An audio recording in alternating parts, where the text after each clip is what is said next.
The Hypersonic Combined Test Force at Edwards is gearing up for the first flight of the X-51A Wave Rider flight test vehicle in the spring of 2010. What we are going to do is we're going to take the X-51 Wave Rider. We're going to launch that from a B-52 at 50,000 feet over the Pacific Ocean, and then the vehicle is going to drop away. It's going to be accelerated by a solid rocket booster up to about Mach 4.5, at which time the solid rocket booster will drop away and the vehicle and the engine which is being tested is going to ignite and then further accelerate that vehicle up to Mach 6. The engine being tested on the 51A is a hypersonic scramjet propulsion system. A scramjet is an engine that has no internal moving parts, that it takes the air in, you mix fuel in it, and it automatically burns. Because of the high speed, high temperature that you get in flight, it now is able to produce a thrust. Teams of testers have put in years of work leading up to the first flight of the X-51A. It's a fairly complicated test. The altitude is right at the very top of B-52 capabilities. We also have chase, so they have to be there as well. The telemetry has to be relayed from Naval Station Point Mugu. We have to have a control room with about 35 people all watching the various telemetry. So there's a lot of teamwork aspects to this whole project. Testers say the purpose behind this program is to demonstrate the ability to use air-breathing hydrocarbon propulsion in the hypersonic flight regime, which is flight more than 5 times the speed of sound. What makes that a challenge for us and why we need to do the research is that conventional turbine engines are basically limited to about Mach 2.5 or 2.5 times the speed of sound. And it's really tough from the pressure and the heat and the aerodynamic loads on the conventional engines to get anywhere past about Mach 2.5. The scramjet on this X-51 will be able to take in air at flight speeds of over Mach 4 and up to Mach 6 and take air from the atmosphere, burn it, and then use it for thrust. And if we get that capability, we'll be able to apply this technology to many other flight applications that the Air Force might use. The testing of hypersonic technology at Edwards is not new. There was the X-15 program that first flew in 1959, and there has been very little other activity since. But today's advancements in technology are giving testers a new edge. Well, we've been working on scramjets in the United States Air Force for the past 50 years. Matter of fact, there was a program back in the 90s called the National Aerospace Plane that worked on scramjet engine technology before.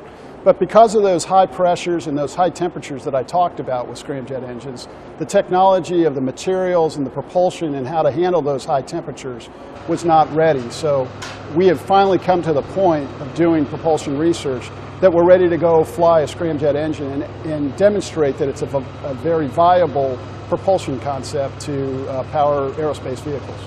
As scramjet technology is developed, testers believe that in the near future it could be used to aid warfighters as a weapons delivery system. Further down the road, it is believed it will make space access easier. The far-term application really is all about spacelift, and this is the one that I think in the Air Force Research Lab we're most excited about. And I like to tell people, if you think about the shuttle is basically how we get a lot of our payload up into space now, replenish the space station and things like that. The shuttle has to carry along all of its oxidizer for the propulsion concept, so it's a pure rocket system. If we could incorporate scramjet engine technology in our spacelift systems, as the rockets or the vehicles that go up through the atmosphere, they could acquire the air through air-breathing engines through the atmosphere, and you wouldn't have to carry those tanks to carry oxidizers. So therefore, it makes the propulsion cycle much more efficient. And then instead of carrying oxidizer, they could carry more payload to space. Teams from the Air Force Flight Test Center, the Air Force Research Laboratory, Boeing, the Defense Advanced Research Projects Agency, NASA, Pratt & Whitney Rocketdyne, and the U.S. Navy are working with the Hypersonic Combined Test Force on the X-51A Wave Rider test project. For Mr. Johnny Armstrong, who has worked with hypersonics at Edwards since the early 1960s, the X-51A project is one of the highlights of his career. For me personally, this is a real reward towards the end of a career where I've worked hypersonics and now all of a sudden this program is here. I'm able after 32 years since the X-15 last flew, I'm able to go back into a control room and experience a hypersonic flight test program. 10 seconds. Coming down. How's it looking? Good.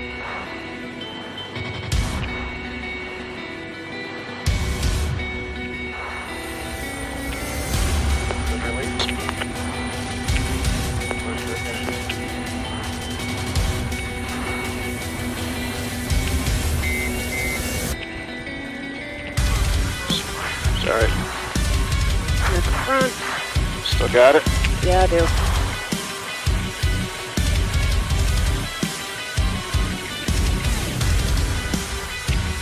There it goes.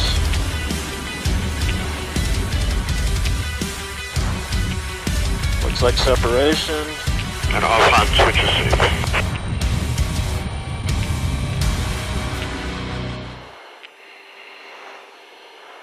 You see it still? I think it's gone. I think it's naval first copies NASA.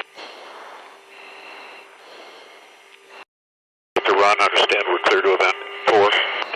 That is affirmative. You're clear for event 4, the hot pass. Okay, you good? I'm good.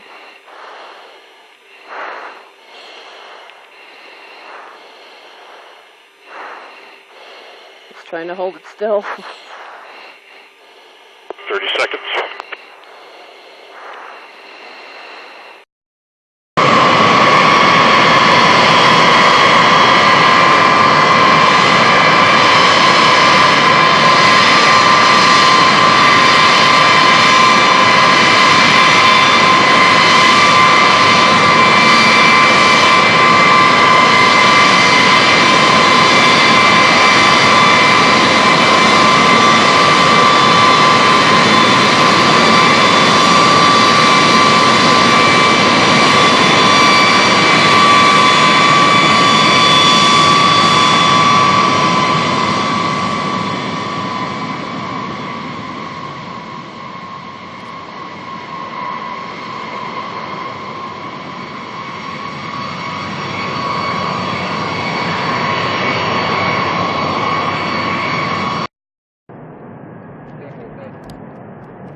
May 26 when testers from Edwards Air Force Base and the Air Force Research Laboratory successfully launched an X-51A Wave Rider scramjet off the California coast.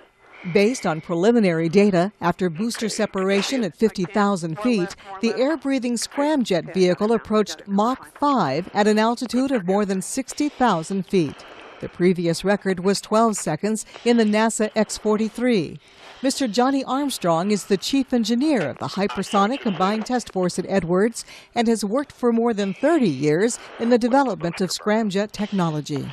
This was a repeat experience for me to be part of a control room activity of a hypersonic vehicle, and this one you approach with a lot of anticipation. You know how complicated, how challenging this particular trajectory was on the X-51 to fly into a very high dynamic pressure to get the conditions to start a scramjet. So this was very much a challenge, something we were concerned about, and it made it successfully. To that point, started that engine and flew for a significant period of time at a Mach number approaching Mach 5. The X-51 was carried aloft at 50,000 feet by an Edwards B-52 Stratofortress over the Point Mugu Naval Air Warfare Center Sea Range.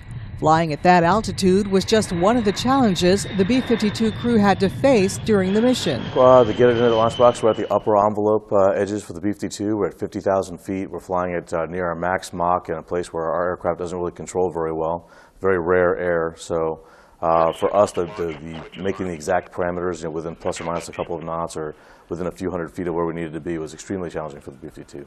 We had to fly the aircraft at minimum fuel, so every minute that we're up there, we're just a few short minutes away from having to land immediately because we don't have enough gas to make it all the way back to Edwards. So small changes in the flight path or changes in our direction from anyone or any kind of conflict, because we're flying through LA Center's airspace, which is full of a lot of airline traffic, could have ended the mission. So it was, you're always on a razor's edge for fuel, which I thought was a unique challenge to the program as well. Major Sean Selly was one of the two navigators in the B-52. While he was responsible for releasing the X-51 at the right moment, he says that it was a team effort that made it all happen. Many hours of hard work, and everyone from the control room personnel to the maintenance to the cast of hundreds supporting this mission, to the engineers, making it all happen for that one moment in time. Right after the mission, that team started the task of reviewing all the flight data. We're starting to look at data today. We just are real anxious to get in there to look at some of the strange things that you see along a flight like this, to try to explain them. Where you need to make changes, you got to define those changes to get ready to go and do it again. Lieutenant Colonel Todd Venema is the director of the Hypersonic Combined Test Force. Well, everything we do at Edwards is flight test, and a lot of what we do is weapon systems and the short to middle term, helping the warfighter more directly. This is more of a long-term thing. The things that we're working on in the scramjet engine are going to benefit the warfighter 15, 20 years from now when we're able to utilize this technology to bring new capabilities to the fight. It's exciting, though. It's exciting to do research. It's the type of thing that we read about when we wanted to become test pilots. Chuck Yeager breaking the sound barrier and the X-15 program and those types of things. And it's really terrific to be a part of a program like that. A second test of the X-51A Wave Rider flew June 13th in the Point Mugu Naval Air Test Range over the Pacific Ocean, bringing significant hypersonic research data in a less than successful flight test. The hypersonic aircraft was successfully boosted to just over Mach 5 and the scramjet engine lit, but failed to transition to full power. According to Air Force Flight Test Center officials, after a flawless flight from Edwards Air Force Base, a U.S. Air Force B-52H Stratofortress released the experimental vehicle from an altitude of approximately 50,000 feet. After release, the X-51A was initially accelerated by a solid rocket booster to a speed of just over Mach 5. The experimental aircraft's air-breathing scramjet engine lit on ethylene and attempted to transition to JP-7 fuel operation when the vehicle experienced an inlet unstart. The hypersonic vehicle attempted to restart and oriented itself to optimize engine start conditions, but was unsuccessful. The Wave Rider continued in a controlled flight orientation until it flew into the ocean within the test range.